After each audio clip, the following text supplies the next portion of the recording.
درس النهاردة هنشرح ازاي نتحكم في البرامج اللي بتتحمل مع تشغيل الويندوز. زي مثلا ازاي نلغي تحميل مثلا الماسنجر، ازاي نلغي تحميل مثلا ادوبي ريدر آه، تحت في شريط المهام من تحت.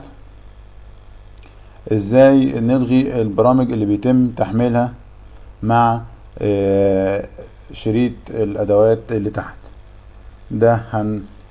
هندوس ستارت وندوس بعديها رن زي ما احنا شايفين، وبعدين نكتب ms config زي ما احنا شايفين كده، وبعدين ندوس اوكي.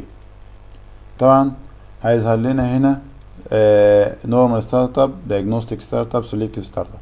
احنا هنحاولش نلعب في دي، هو اللي يهمنا هنا التاب بتاع الستارت اب اللي احنا شايفينه.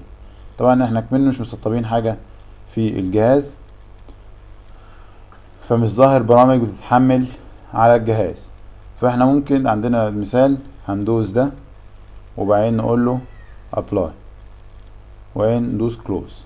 هيقول لي هنا يسيب الحاجات دي يراستر دلوقتي ولا يخرج من غير ما يراستر. هنقول له هيخرج من غير ما يراستر، وبعد كده الحاجات دي مش هتتحمل مع تحميل الجهاز، وهندوس اكزيت زي ما احنا شايفين.